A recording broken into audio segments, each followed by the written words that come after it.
नमस्कार। ज्ञानवर्धक इस चैनल में आपका बहुत बहुत स्वागत है। आप देख रहे हैं महाभारत कथा को एपिसोड के रूप में। आपका स्नेह और सपोर्ट मिल रहा है, इसलिए बहुत बहुत धन्यवाद।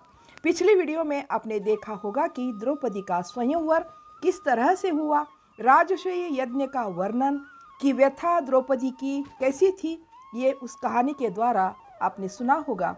अब उसी कहानी को आगे बढ़ाते हैं। अर्जुन ने धनुष झुकाया था, सही था, पर भीम माँ को कहता है कि माँ, इस अर्जुन ने भले ही धनुष झुकाया होगा, पर ऐसे स्वयंवर में केवल शर्त जीत जाने से काम नहीं चलता।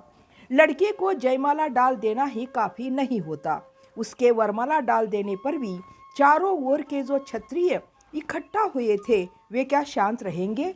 बल प्रयोग से उठाकर ले जाने पर टूट पड़ते हैं। आज भी ऐसा ही हुआ। दुर्योधन आदि भी स्वयंवर में आया था। धनुष झुकाकर लक्ष्य भेद करने वाला अर्जुन ही है, यह पता चलते ही तुरंत उसने द्रौपदी को उठाकर भागने की फिराक में था। धनुष झुकाकर लक्ष्य भेद करने की खुशी में अर्जुन यह सब भूल गया था कि उसके चारों ओर क्या हो रहा है। वह तो खुशी में झूम उठा था। सहस्त्रों आंखें द्रौपदी को निहार रही थी, उसे उठाकर भाग जाने के तैयारी में थी।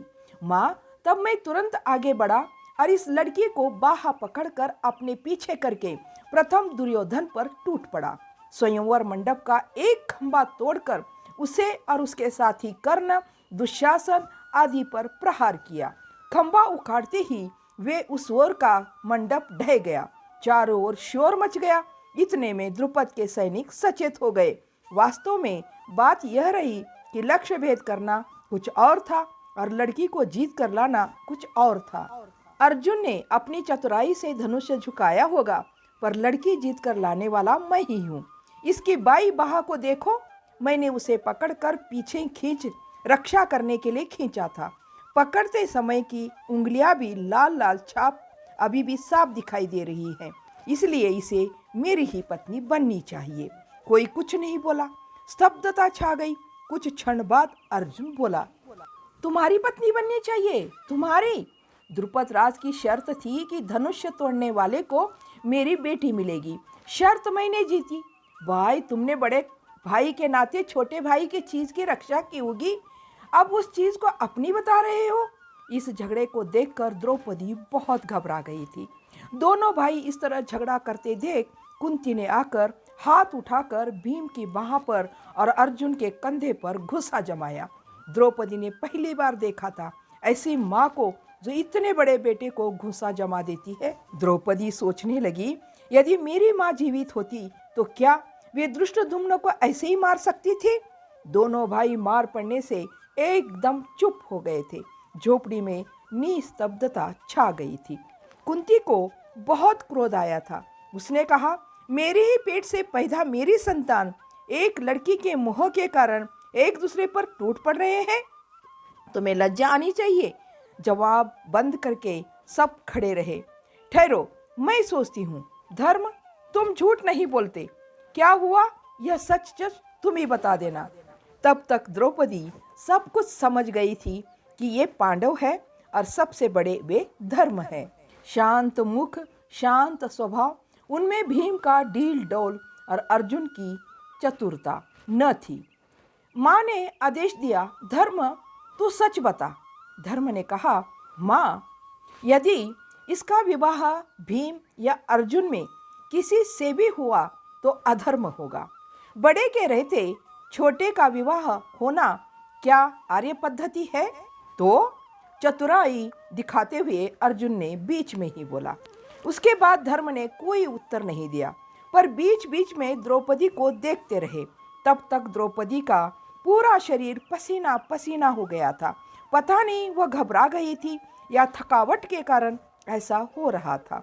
फिर अर्जुन ने कहा, तो इसका मतलब यह हुआ कि इससे ब्याह करने की इच्छा तुम्हारी भी है?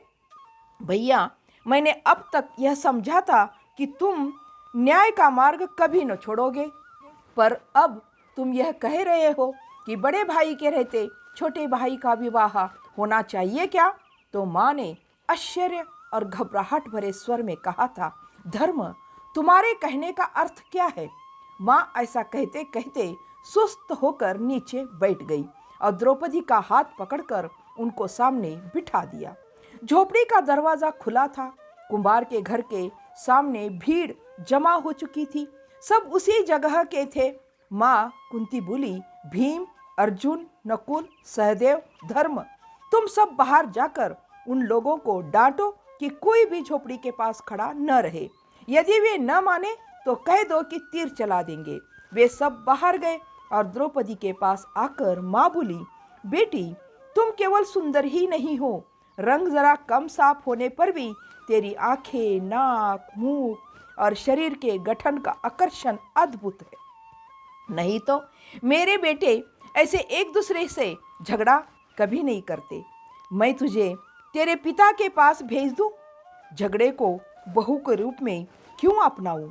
यह सुनकर द्रौपदी को बहुत क्रोध आया था। वह सोचने लगी, मेरे सुंदरता पर पिताजी और भैया गर्व करते थे, पर ये मेरी निंदा कर रहे हैं। द्रौपदी ने माँ कुंती की तरफ देखा। माँ कुंती के चेहरे पर चिंता और निस्सहायता थी, पर द्रौपदी के प्रति प्रशंसा का भाव था। ऐसे आश्चर्यचकित सी द्रौपदी के तरफ वह देखती ही रही थी, मानो अपने बेटे से भी अधिक द्रौपदी पर मोहित हो गई थी। उन्होंने द्रौपदी के दोनों हाथ पकड़कर बातें कर रही थी। द्रौपदी सोचने लगी, कैसी सुदृढ़ और प्यारी पकड़ थी, कितने बलिष्ठ हाथ थे। द्रौपदी चुपचाप सिर नीचा करके बैठी रही। बाहर वे कह रहे थे, कोई भी यहाँ खड़ा न रहे, आप लोग अपने अपने घर जाओ। अपनी राजकुमारी को चाहो तो विवाह के मंडप में देख लेना, तुरंत चले जाओ। इसके बाद एक एक करके पांचों भीतर आ गए और वे पांचों द्रौपदी और माँ कुंती के चारों ओर बैठ गए। अब इस कहानी को करते यहीं पर समाप्त। इसके कहानी का अगले भाग अगले वीडियो में जरूर देखिएगा। तब तक के लिए जय हिंद, जय भारत।